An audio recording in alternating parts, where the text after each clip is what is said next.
Here's Mark and Suzanne revolutionizing radio. Well, good morning and welcome to another episode of the Mark and Suzanne show. I am Mark. She is Suzanne. She's experiencing some technical difficulties. Will be joining us very soon as she sorts out her computer over there in the great state of Utah. But I'm glad you joined us here in the Cerberus Radio Network, where we are indeed revolutionizing radio. Because why? Radio needs to be revolutionized. I'm glad you joined us. I'm Mark, and she's Suzanne. I think we've also got with us Greg Carpenter. Greg, you there? You do. I am hiding in the background. All right, Greg. Glad to have you here. Thanks for joining us. And, of course, as always, our executive producer extraordinaire, Jeff Johnson, who also hosts his own show here on the Cerberus Radio Network. Jeff, how you doing there, brother? I'm sure you're doing fine, doing some technical work right now. Yeah, I'm on the phone trying to get Suzanne going, so I always want to throw I will chime in at some point. Well, folks, as you know, we're still here because they are still there. And by they, I think you know who I mean, the federal government and the tyranny that exists as a result of it still being there in the 10-mile square swampland we affectionately refer to as Washington, D.C. And make no mistake about it, folks, it is bipartisan tyranny. And until you really can overcome that kind of nostalgic idea that's planted in our head, that the Republicans are better than the Democrats, until you can overcome that, you're really not going to be able to be part of the solutions that actually do need to be considered as we go forward and try to deal with this megalomaniac government that's in control of us. And that's kind of where we want to begin, folks. And, you know, a great deal of the time on our show here, we talk in philosophical concepts. You know, in my view, gone are the days of making constitutional arguments, because here's the bottom line on this, folks. Who's the final arbiter of what is and isn't constitutional? Now, we have bought into the idea that the Supreme Court, Kreslin, you big dummy, they're the ones that are the final arbiter of what is and isn't law, or what is and isn't constitutional. Well, how's that been working out? How's that idea that, you know, perhaps maybe constitutional isn't constitutional, and the very fact that I have to use the word perhaps should clue us into the reality that the Constitution isn't quite as concrete as we like to think it is. And so certain branches of government just assume to themselves certain powers that the reality is you wouldn't delegate today. In fact, by a show of hands in the listening audience right now, how many of you, and because Greg Carpenter is with us today, we are actually able to tap into every one of your computers, and we can actually see what you're doing right now. And by the way, Andrew, please put a shirt on. But by a show of hands, how many of you, if you were sitting in the august ratification convention of the Constitution in your state, how many of you would ratify this? Stop and think about that for a minute. How many of you would raise your hand and cast a vote in favor of ratifying the Constitution? My guess is the vast majority of you do not have your hands up. Why? Why? You see, when you stop and you ask those kinds of questions, well, suddenly the mind gets freed up, and suddenly you can begin to do a detailed analysis or a forensic analysis of what went wrong and where did it go wrong. And then ultimately, just as we saw with the Challenger disaster, when you find out what's wrong and you analyze that it was an O-ring that couldn't sustain certain temperatures on the launch pad, you fix the problem. You don't just say, well, you know, let's just throw up another one.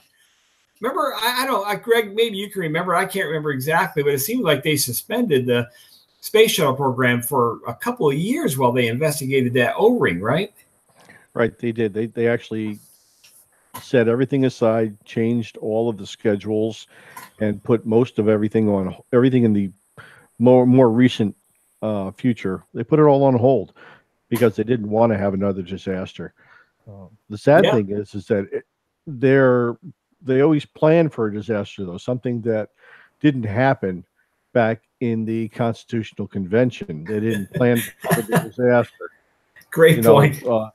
Each president has a speech that's made up before each of the shuttle flights went up, and each of the Apollo flights or the Mercury flights went up.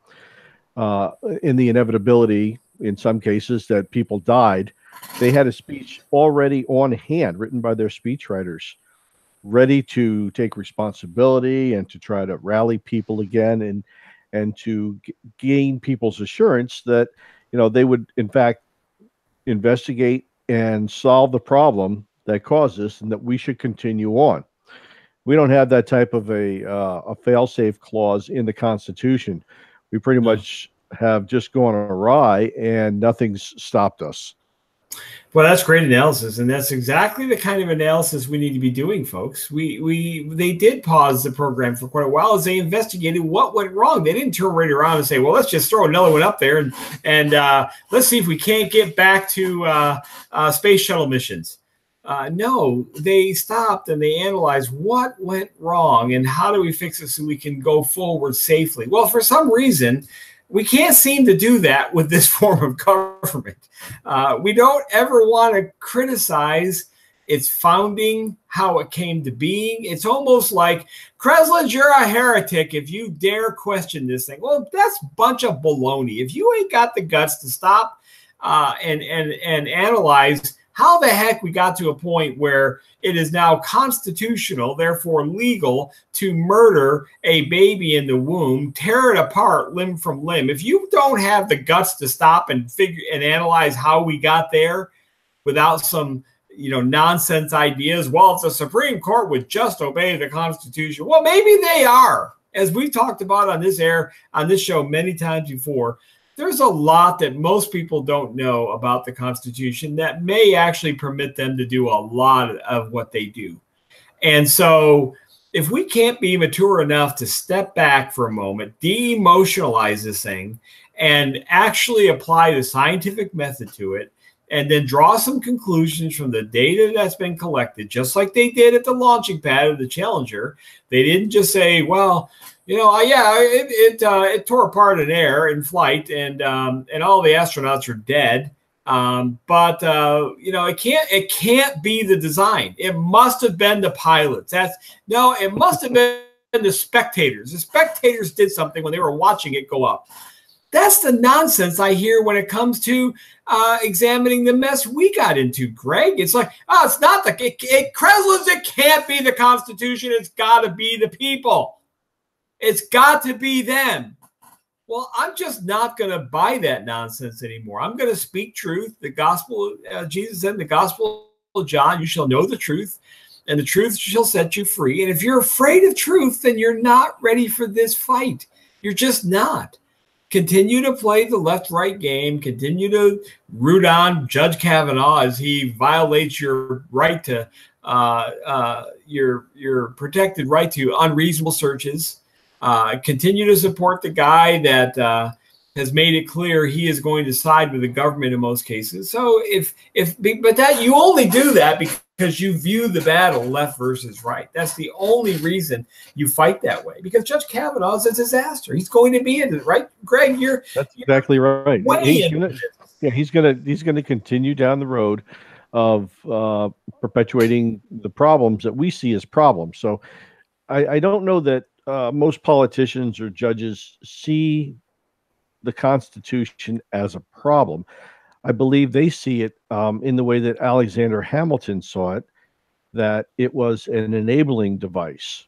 It helped them to do the things that they wanted to accomplish, to gain power and prestige and all these other things. Why else would Alexander Hamilton have to go out and write all of the propaganda he did in the Federalist in order to help people trust something that, just from the basic reading of it, appeared to be and was problematic? He had to tell them that no, it's not what you think it is. It's actually safe.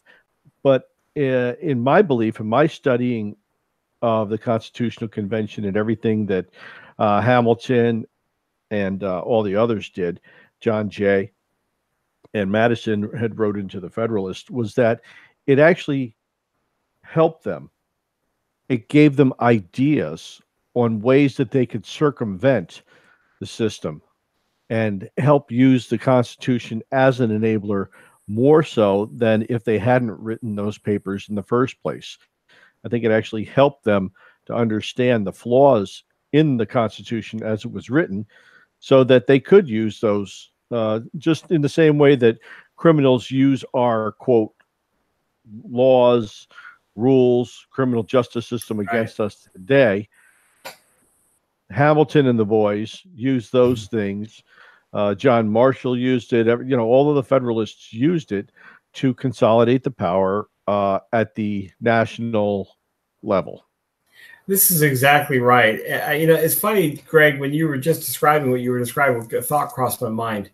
Why were they able to be so crystal clear in the Federalist Papers trying to defend this thing that was under assault in New York at that point? Mm-hmm.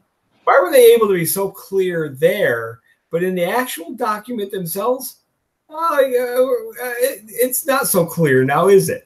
We have a problem understanding the intent of this clause or that clause, or I can't understand why this means that and that means something else. And I mean, come on, really? I mean, when you write propaganda, you really have to focus and put a lot of effort into doing what you're doing because you want people to believe you. You want them to think that you are giving them, quote, the real story on what's happening with something. Now, when it comes to lawmaking, that's different. It depends upon, who's greasing your palm and how much money is going from one side to another. That's where the real difference is. In propaganda, you don't necessarily have to, or you necessarily have to try to convince as many people as possible because they're going to build the base that's going to allow you later on as the lawmaker, lawgiver person, the latitude to believe the crap that you're going to lie to them about. Yeah, well, so you can make money.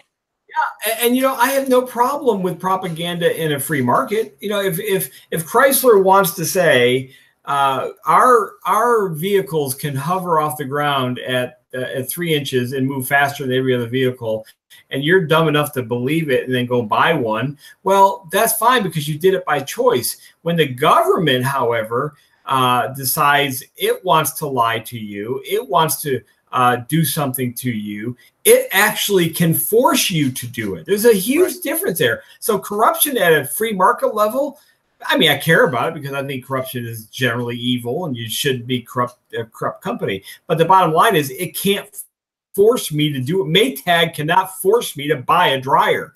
However, the federal government, I got to tell you a story I just walked away from, Greg. You're going to die with this literally today. I had a conversation with a gentleman in my state here who is under assault from government over a tax issue. And he is terrified. He's been at this battle now for a year. These thieves in D.C. get the right to determine whether or not they're going to take, ready for this, $650,000 from this guy. This guy's great crime. He provided a service. He sold a product. The customer walked away with, happy and great reviews on this person's company website. He's done an enormous service to the community, providing all sorts of things.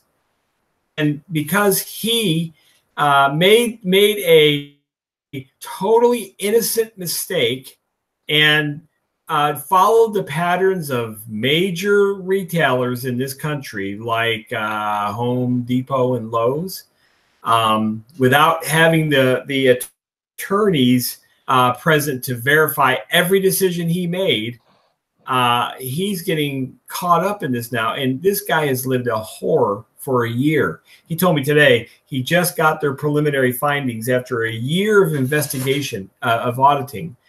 And now he can't defend anything until the charges are put upon him.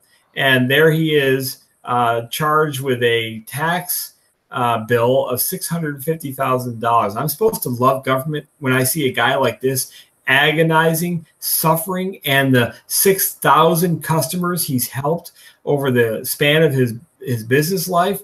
I'm supposed to love government. I'm supposed to put my hand on my heart and pledge allegiance to that thing. Are you kidding me? Folks, That's very painful. When a company is corrupt, it's one thing. Usually they'll go out of business. But when government is corrupt, you just get hurt. And they are going to hurt this man. They are going to hurt him. And he has no defense, none. And neither do you. You know, people talk so brazenly about, how they're going to do this and that. I guarantee, Greg, if you don't fear this government, then you're dumb. You should fear this government. This government can kill you if it wants to. If it wants to identify you, mark you, Greg, you know this well. It can murder you, right? This is terrible. It really is. I had a tax indiscretion just last year that the feds called me on, and I made an accounting error. And because my firm is not huge enough to be able to afford a full-time accountant, payroll, all these other services that these big industries can afford, I can't afford that stuff. So I do it all myself. And I made a mistake. So they determined that because I made a mistake, that I owed them about $12,000. Jeez. And I said, look, I mean, why are you charging me all this interest and all this other stuff? It's like, I made a mistake. Like, oh yeah, well, the law doesn't allow us the latitude to see if somebody actually made a mistake or if somebody did it deliberately to try to evade paying taxes. And I'm like, I'm not trying to evade paying taxes. I'm trying to pay the right amount, and I'm trying to do it in a very responsible manner. And I made a mistake. Yeah, well, that doesn't matter. So you're immediately considered a criminal, regardless of your intentions. So you're immediately guilty before you even start, and you have to pay additional fees and charges. And I don't want to say how much that added up to, but that was substantial compared to the amount that I had miscalculated on the taxes. And it was just, for me, it was one small entry that I missed. Yeah, well, I'll tell you, brother, this is it. Beaten over the head, beaten over the rail. This is it, brother. And this was so alarming. I want to welcome to the show Suzanne Sherman, the better half of the Mark and Suzanne show. Suzanne, how you doing? You got everything fixed over there? Yeah, it turned out my computer did an update, and as soon as I tried to get on and join you guys, nothing was working. I'm really longing for the days when we could go back to smoke signals. I think I'm actually going to write my own operating system. This has been driving me crazy for a long time. I have to rely on Microsoft and their updates and all this other stuff. I got a friend who came out with a technology, and this is a fabulous technology. I'll actually give the name of it because it's so fabulous. It's called digital immunity. This guy made a kit that goes into the root level of the computer, right, and protects your system. I'm not going to get into, it's all patented, but it gets in there and it actually protects the system. So you don't have to have a patch applied. You don't need an update for the system to be secure. You can do that stuff when you doggone well want to, and you do not have to be concerned about your computer system being vulnerable to some type of an attack or a virus or something like that. You have no say when it does this stuff. It just kind of does it automatically on its own, and then everything's changed. And big kudos. Thank you, Jeff, for talking me in off the ledge. I was not very well behaved the past few moments. He got me going on there. But, you mentioned some really good points, and I wanted to address that. I want to remind everybody that this is the Cerberus Radio Network, and you can find us on Facebook, facebook.com/Cerberus Radio Network. We also have a fan page, CRN. Want to invite you also to follow, subscribe on our YouTube page, as well as SoundCloud, and we have the Radio Co link. I know we're going to rework an app, so that's easy to find for you on your Android device. If anybody wants to volunteer to do one for the Apple platform, we would much appreciate that as well. And donate the funds to pay for it, because Apple is not free. Right. That would be nice too. We're happy to accept any help we can get. But if you go to Radio Co and just listen anytime, you can hear the Mark and Suzanne show, Revolutionizing Radio, the Wasatch Report, my other show, Case in Point. Greg Carpenter has been doing these Liberty Minutes programs. They're short, sweet, but man, are they awesome. Mike Meharry from the 10th Amendment Center, his Shift Gold podcast as well, The Other Side with Justin and Mike, Brushfires of Freedom. There's always something really interesting. Quick announcement too, I want to give a shout out to Ready Man Media. It's an outfit out here in Salt Lake City. They have a book out called Black Autumn. Sold out the first day on Amazon. More are coming. I've started it. I was a mistake starting it because I just don't want to do anything else right now. It's a great book. Want to also remind people there is a revival of secession and nullification. The Abbeville Institute is putting that on November 10th in Dallas, and I plan to attend that. I'm really looking forward to meeting Mark and some other wonderful people as well. Going back to your comments, though, about the government, boy, isn't this the typical mentality? We can hit you, but don't you dare try to hit us back. Oh, boy. You know, and this is really, you know, what about the principle of the punishment should fit the crime? Yeah. It just doesn't apply when we're talking about regulatory agencies or government. $650,000 you're talking about with your friend here? I couldn't believe it, Suzanne. I just felt so bad for him standing there, him telling me the story. And I just, anger rose up in me. And it's like, I'm supposed to support this thing we call government, and this thing that has been built out of the Constitution. I'm supposed to defend this? How? You know, they've been so successful, Greg and Suzanne, that they've actually got people saying, well, as long as you're not doing anything wrong, you got nothing to be worried about. Well, do people actually stop and wonder about who gets to define what is wrong? This is it, folks. We also have this mission creep that you see. Well, if you're okay with them analyzing the data, or, you know, take it from the local safety laws in your community for vehicle laws. We have a vehicle code. It becomes mission creep. It's no longer about keeping us safe. It's about generating revenue. And isn't that ultimately the direction where all of this goes? And you talked about the guy that made a mistake and then has this massive penalty, does not have anything to do with his intent to commit a crime. Look at the other side. What about when the government makes a clerical error? Oh, you underpaid, therefore you must pay interest and penalties, and you had no notice that they were even accumulating.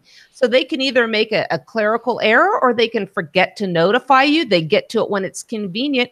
Meanwhile, the clock is ticking. You know, in a civil court, we have an obligation to mitigate our damages before we make a claim against somebody else. There's none for that. There is absolutely no restraint. And we want more of that. We want our government. And there are... Mark, could I jump in? Yeah, please. I hate to interrupt here, but you said something a moment ago. If you did nothing wrong, what do you have to worry about? How can you possibly know if you did anything wrong when we're talking, at the very least, hundreds of thousands of pages of regulation, perhaps millions of pages of regulation? How can you possibly know if you broke a rule? It's impossible. You can't possibly know that you've run afoul of the law, and the law is going to come down hard on you, like your friend, $650,000. Probably most of that's a penalty. He probably owes $10,000, and they're going to penalize him $640,000. I would submit to you, Mr. Johnson, that you probably break at least 60 to 130 federal laws, statutes, regulations, whatever, a day, without even trying. And this doesn't even include state, county, or any other municipal laws that might be in place whatsoever. You, sir, you are the problem. Yeah, and we are, we actually are a problem to the government. Now, we are almost at 0 hour where they will have it all. They are very close, folks. You don't know how close they are. And they may actually already be there. They may have total power. Maybe there actually may not actually be a way out of this. I don't know. I can't. History will have to tell us that at some point. But I'm not prepared to give up yet. And you shouldn't be either. But you've got to get rid of this doggone insanity of believing these ideas that if we just get back to the Constitution, we've never been at the Constitution, ever, ever. There's never been a time that we've been with the Constitution, because the Constitution was designed to grow a government, and it did. It's been exquisite. And I don't want to hear a bunch of arguments and quoting. Quote all the articles you want. You cannot deny what has happened. I mean, you're kind of living with intentional cognitive dissonance there when you say on the one hand, well, the Constitution doesn't permit this, but they do it. All the way back to Washington in 1794. I was just reading this morning a letter from Governor George Mifflin, the governor of Pennsylvania. He wasn't asking for Washington to come in. But that doesn't matter. It doesn't matter that Article 2 gives no authority to Washington. It didn't matter at that moment. What mattered was the new federal government that was just created. Literally, folks, just stop and think about this. 6 years prior was ratified. It decides it's going to teach people a lesson. And by God, if you're out there in Western Pennsylvania and you don't like our excise tax, well, we're going to march 13,000 troops in and we're going to make you pay that tax. Or we're going to so disrupt your life or so screw up your life, it doesn't matter to them. What mattered was they demonstrated force. And if you can't understand that, and you think running around quoting Article 1, Section 8, Clause 7 is a defense of your position, then you're intentionally lying to yourself. You're embracing cognitive dissonance. You refuse to know the truth. Now, I don't know why. I know for me why I did. I know why. And I used to make those arguments on air. Ask my good friend Joshua Lyons or Scott Strelzik back in the Forgotten Men. Part of it was just total ignorance on my part. Part of it was a nostalgic belief about the founding period, that these were somehow nearly apostles. And they were so filled with wisdom from above that out popped the Constitution. There's a whole host of reasons why I used to make these arguments that were full of holes. But then I began to study more and learn more and apply my own common sense to this. The bottom line is, under this form of government, 63 million babies have been constitutionally murdered. Now, maybe who was it, Greg or Suzanne? You'll remind me. Maybe it was Stalin who said killing 10 people or killing a million is just a statistic. That's what Marxists think. That's what the Lenins and the Stalins think. Yeah, it's a big deal if 10 people are murdered. If you murder a million, it's just a statistic. Well, right now, I'm afraid in most people's minds, 63 million murdered babies is just a statistic. Kreslins, we've got to wait for Kavanaugh. I'm about ready to flip my table here. I'm incensed right now. Is this this whole thing? This is what I've been saying. You would think that these people would be embracing Kavanaugh, precedent upon precedent. We are more concerned with stability. You alluded to this in a post the other day, than we are change. Yeah, let's ask that question. Who is willing to undergo turmoil? And I mean a significant amount of turmoil. I'm not advocating violence. I'm advocating turmoil. It might be uncomfortable as we make some changes here. I am. We can save lives. Come on, folks. We have got some significant repenting to do here. We can have more freedom. We're not trying to put others down and say certain people can't get married, certain races can't participate in government. The position we have advocates freedom and life for everybody. Everybody wins, but these people are so indoctrinated into their embracing of government control. The bigger, the better. But what they can't understand, and they're seeing the symptom here, what happens if this monster we want, all of a sudden, the wrong party is holding the reins of this beast. The wrong party's holding this leash of this giant monster that is consuming everybody. Whoa, whoa, whoa, wait a minute. Hillary didn't win. California if Kavanaugh is confirmed, is all of a sudden going to start understanding the concept of nullification. They've already started appreciating secession. Their problem is they said, well, we'll come back when we have another president. It doesn't work that way. No. You don't just get to come and go as you please. Maybe you can have an open relationship in your marriage, but it doesn't work like that in this union. So this is what we're seeing. And if you look back, 3 iconic figures were coming to mind as we're going through this discussion of the Whiskey Rebellion and what happened. George Washington, our father, Washington's father, went to war to collect a tax. That set the stage for another famous president. And here's the thing. I've heard it justified by people that should know better. Well, that he went in to collect, to enforce a federal law. But that's not okay. He was supposed to have, as you mentioned, the permission or the request to do so by the governor of Pennsylvania. Didn't care. That's when Alexander Hamilton abdicated his Secretary of Treasury and became Secretary of Defense. Jefferson with the Louisiana Purchase. Our good friend Dave Benner wrote an article about this. The Louisiana Purchase was entirely constitutional because of the treaty power. That was the other layer of the onion we've been peeling off. And Madison, even in the whole article, they even admitted, Madison said, for purposes of expediency, we need to get this done. This has been the mantra for big government expansion and change. We need to get this done right away. So let's just act before we think, and everything's going to work out fine. 63 million dead babies unavailable for comment. Suzanne, what would you say if I posed it like this? That the whole concept of having this Constitution being ratified is expedience. Didn't we? I mean, what if I said this? How about this? You have to ratify the Constitution so we can know what's in it. Yes. That's excellent, Greg. And that's nothing's changed. And I submit to you, if the means of communication other than my stupid computer were then what they are now, there would have been a mass exodus.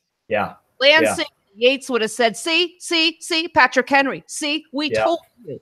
Let's go back, because by golly, we were able to defeat the most powerful military force in the world with this ragtag group of colonials. All of a sudden, what's changed? The British Empire didn't develop battleships or nukes.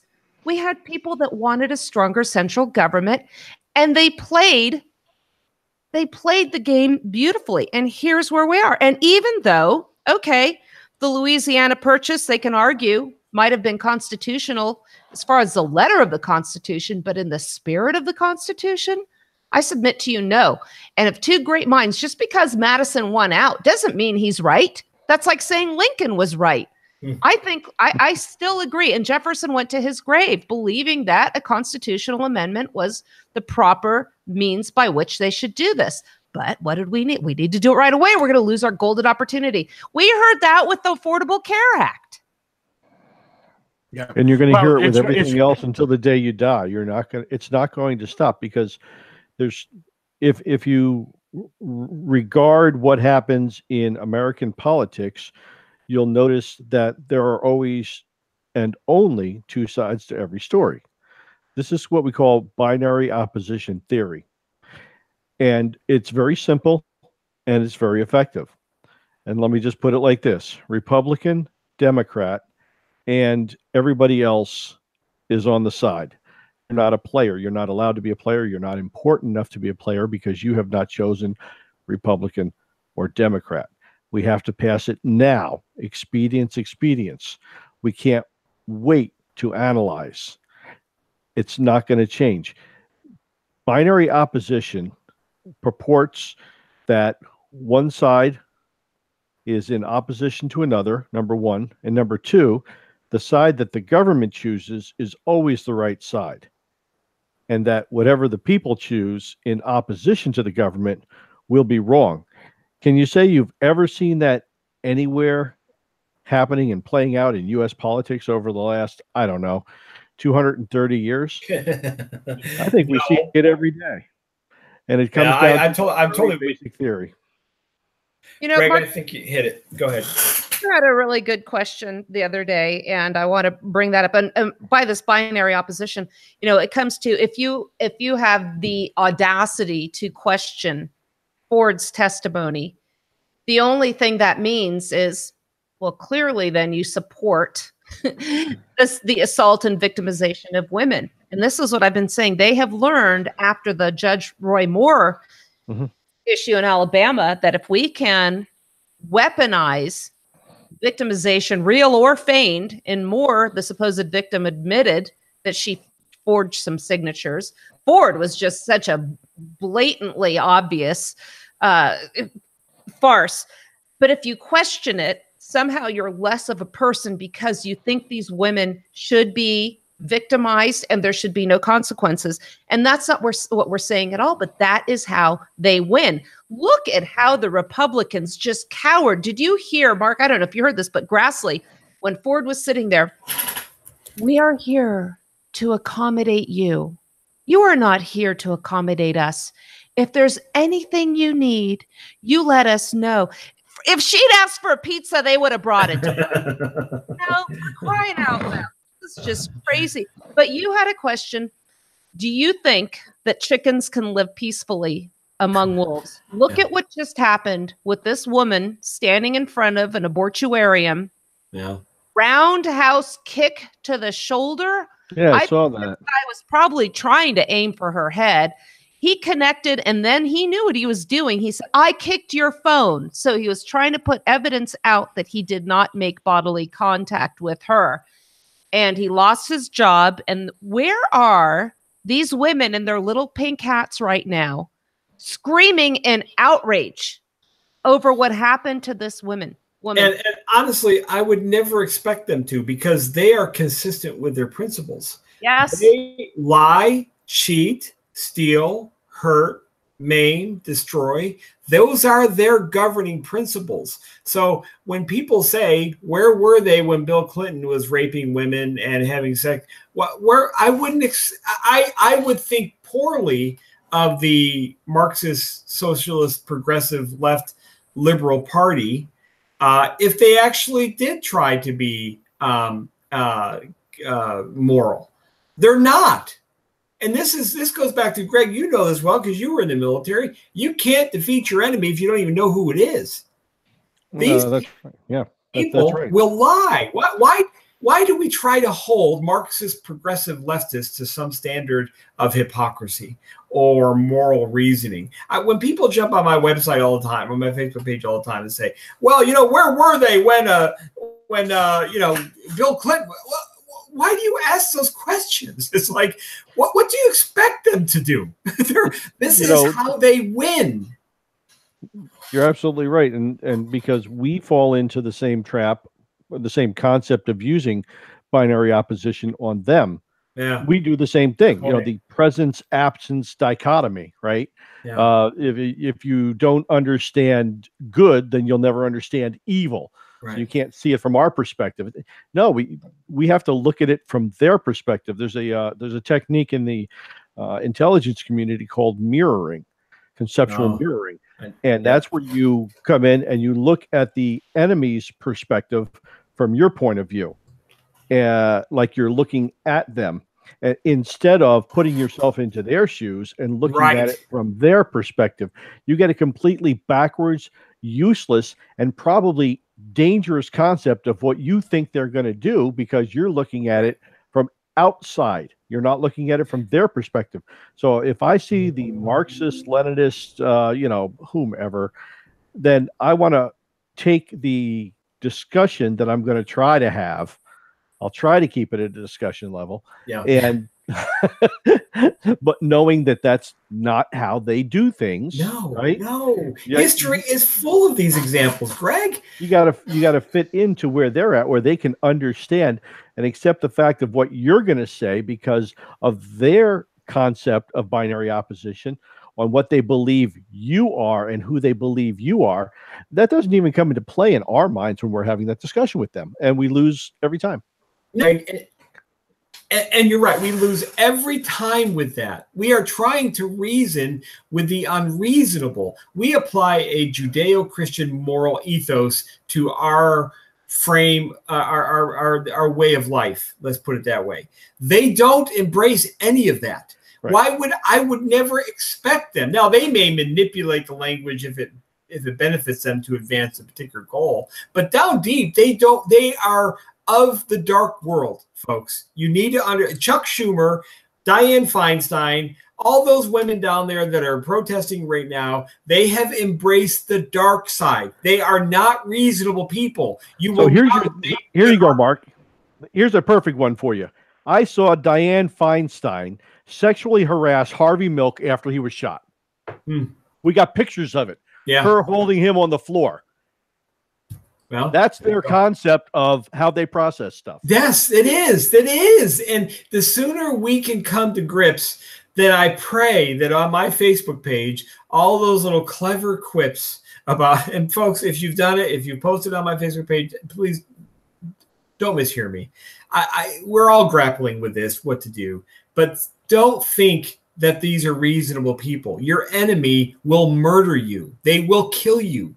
Think of the Ukraine. Think about the Soviet gulags. Think about the 20 million that were murdered under Soviet rule. Think about Pol Pot. Think about Mao Zedong. These are who you're dealing with, just cleverly cloaked in American traditions, and they look American and they have these views. These are Marxists. They are of the dark side. They will run a totalitarian government as they continue to get control of it more and more. You can mock me all you want, but the data is 100% on my side.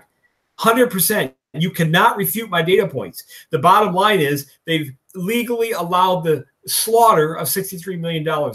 They have stolen trillions of dollars of property. They own the property you think you own right now.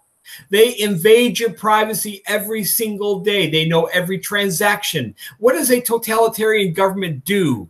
It murders, it steals, and it tracks. Folks, they've been at their business now for 100 years. They have been wildly successful. I typed in Google, and you guys can do this if you want.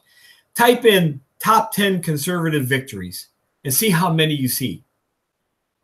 Is that the same number as French military victories? I'm not going to say anything. They have been winning this game for nearly a century. They are very close to totalitarian control. They've got all the pieces in place right now. They really can constitutionally murder. They can steal your property constitutionally. Look at Suzette Kilo. Oh, this is just one of those days that if it wasn't my property, I'd be flipping my desk right now, Suzanne. Look at little Suzette Kilo that got in the way of a government that could be corruptly used to take her home from her under the takings clause. Look at you, Greg, you can speak to this better than anybody. Don't they know every right? Yes. Look at Greg, don't you know that they can track every one of our financial transactions now? Yeah, and they've been able to do it for at least 8 to 10 years. Sure. And there's no place with that stupid social security number we all joyfully take when our babies are born. Oh, I'm so proud to give my child. They know everything about you. So I said, imagine if they put a tag on your newborn's ear with that number. People would be apoplectic. What do you think you're doing? This child isn't a piece of cattle for you to track. Oh, yes, it is. But you put on a little piece of paper that you get. Yes, my kid's official. My kid's official. So and this is like, how do we continue to live with these people who are in it to win it? We don't. No, we really don't. Look at the, look at the violence we're seeing now. It's almost like they're testing the water to see what we're going to get away with. When Obama was elected, Eric Holder came out and said, we're a nation of cowards because we're not talking about race. You know, everything was, you know, wasn't hunky dory, but we weren't having this kind of dissension and violence and hatred going back and forth. So what did we see? Flash mobs, the knockout game. Now we see Maxine Waters, Tim Kaine saying, take it to the street, confront these people. We've had a Republican, Scalise, shot while trying to play baseball. We've had people with their hats taken off their heads, water dumped on them, a woman with a roundhouse kick to her shoulders, probably aiming for her head. We've seen violence committed on people at the Trump rallies at the during the election cycle. At what point are we going to wake up and say, enough is enough? Because you know what? If somebody like me is out walking around, and you know what? I've taken all my little political and gun stickers off of my vehicle. I would not even wear, I mean, I don't wear MAGA hats or anything like that. I wouldn't even wear a political outfit or any signal, any kind of signal of what I believe in right now. Because if I go to Salt Lake City and I'm open carrying, and I do for many reasons, I don't want somebody confronting me. I don't want somebody treating me in a violent manner where I have to use my firearm. This is going to start happening. People are going to start recognizing to defend themselves. Yeah. Greg, how does a military position get overrun by surprise? Too many people on the inside are drinking open carry lattes. Yep, not paying attention. Not paying attention. And they get over, and the military position you formerly thought was secure and strong got totally overran.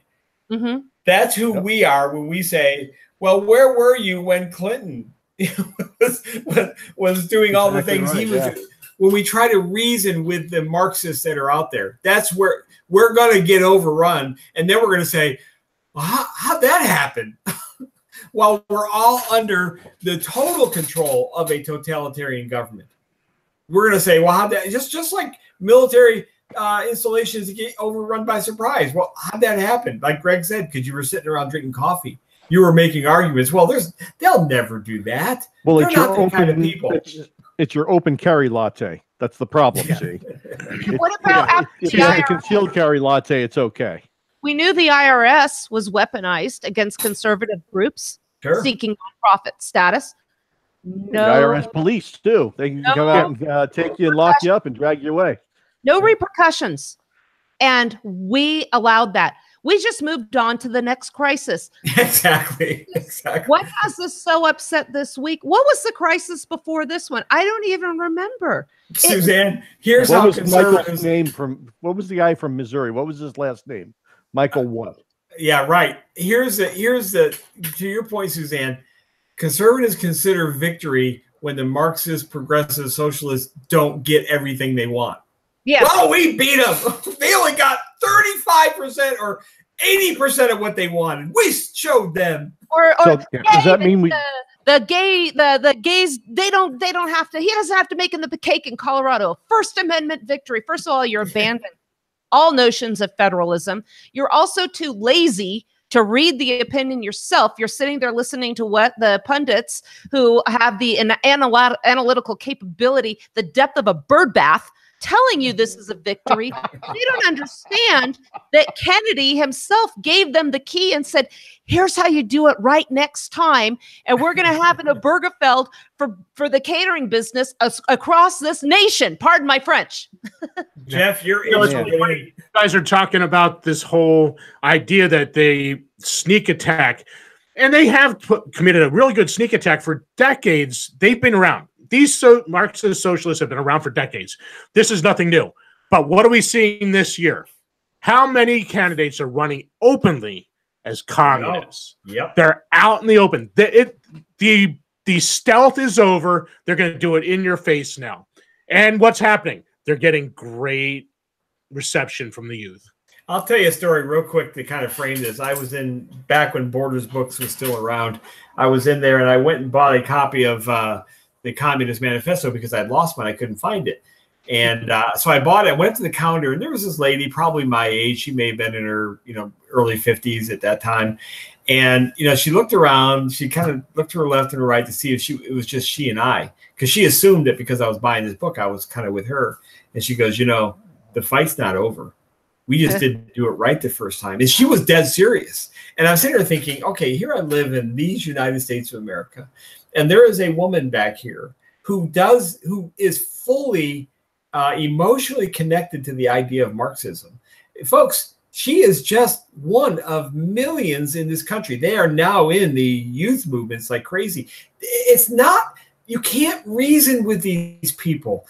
They like, you believe in Christianity, you believe Jesus is the Son of God, you believe he left heaven, he came down here, walked on the planet Earth, and died on the cross. You believe, and you can substantiate all that happening. These people have that same level of commitment to a Marxist utopia. You've got to understand that. And just like they're never going to talk me out of my Christian beliefs, they're never going to reason with me and say, well, Jesus was just a good guy. He wasn't really Savior. He was very brilliant, wise prophet. They're never going to talk me out of that. You're not talking them out of believing there can be a utopian world if Marxism was fully implemented. The problem is it's just never been fully implemented. Well, folks, you've got to understand your enemy if you're going to be in this fight. See, Mark, because they've moved the goalpost on us, we end up actually supporting and defending Marxist policy as democratic policy. And I'll give an example, just a couple quick ones here. The 40-hour work week, straight out of the Communist Manifesto. Sure. Retirement plans, straight out of the Communist Manifesto. Yep. Oh, cool. I mean, we're chock full of defending things that are communist in nature, Marxist in practice, and socialist by demand. I mentioned a few. Last time we were on the show, I think there was a study I had read, and it was done in the 30s, and most people accepted the concept of socialism, all the practices of socialism, sure, but not the name.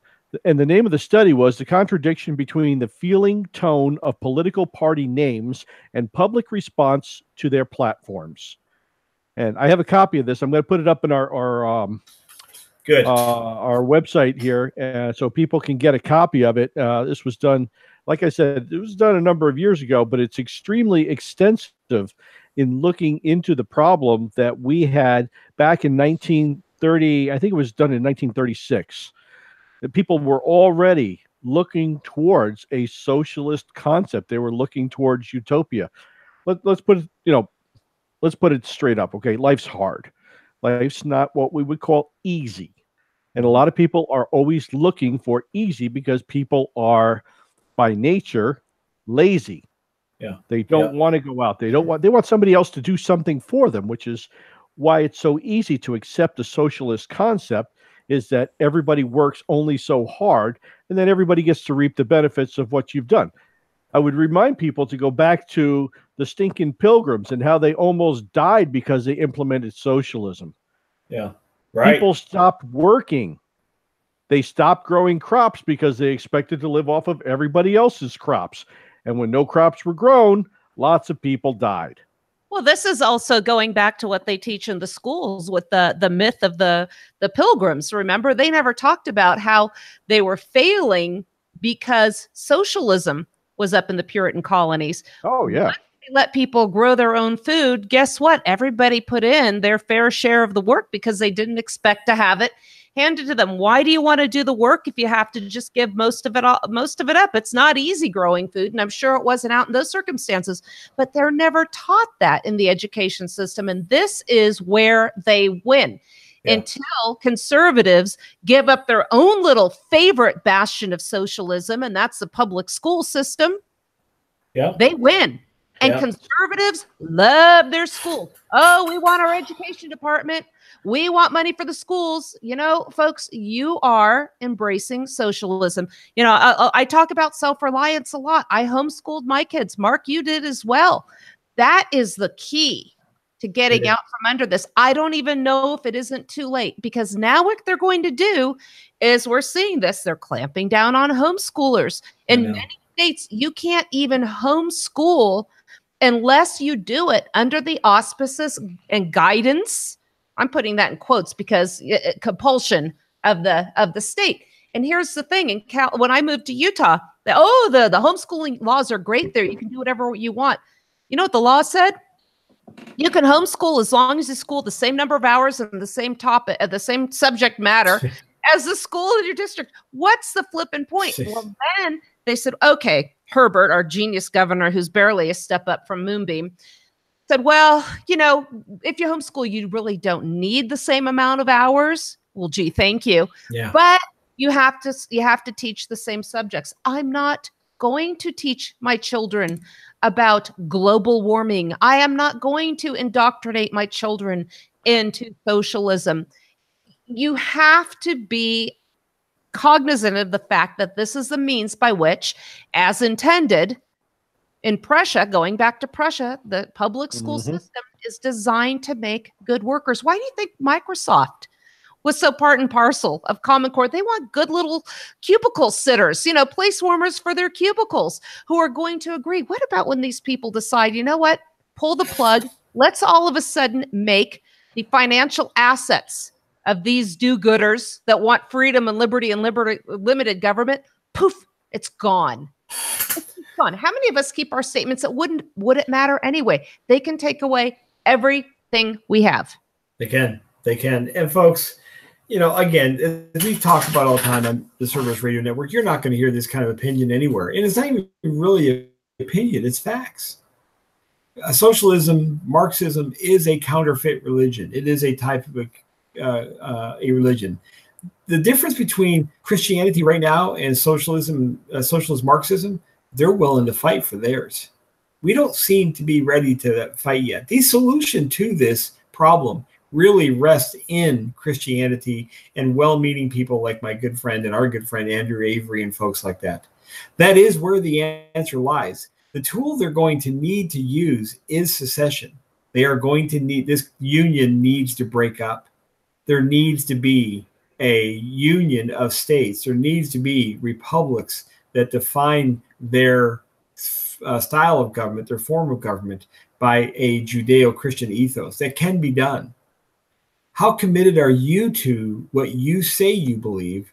They are militantly committed to their beliefs, and we see it every single day. Folks, as I started out the program, Jesus said, you shall know the truth, and the truth will make you free. Do you want truth, or do you want comfort? Suzanne, earlier in the show, pointed out, maybe we need turmoil right now. Tension is not always bad. It isn't. And often in cases in marriages, tension resolve things that need to be resolved. I've certainly seen it in my 31 years of being married to my wife. We've not always agreed on things. And sometimes that tension that we don't agree on brings about a solution we both do agree on. Folks, it is time to part company, as Walter Williams wrote back in 1999. We need an amicable divorce. We need to divorce badly before it gets so bad that we are abused beyond our ability to stand up and do anything about it. That's your responsibility. That's my responsibility. It's why we come on the air here every week. Maybe we'll come on more frequently. Maybe we'll be shut down. I don't know. Some are going to say, Kreslins, Sherman, Carpenter, Johnson, you all are a bunch of treasonous rabble-rousers. No, we're not. We are everything we say on this show is in the finest traditions of the founding of these United States. Don't you dare call us treasonous, or you call Patrick Henry, you call Sam Adams, you call those who left their blood on battlefields at Brandywine, at Boston, at New York, at Philadelphia, up and down the East Coast. You call them traitors. Don't you dare level that charge at us.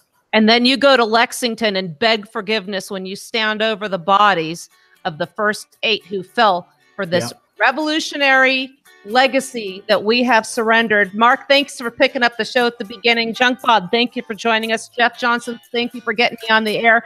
This has been the Mark and Suzanne Show, revolutionizing radio. Boy, howdy, we are out of time. Thanks for joining us here at the Cerberus Radio Network, where we are defending liberty and freedom from the flames of tyranny. Thanks for listening.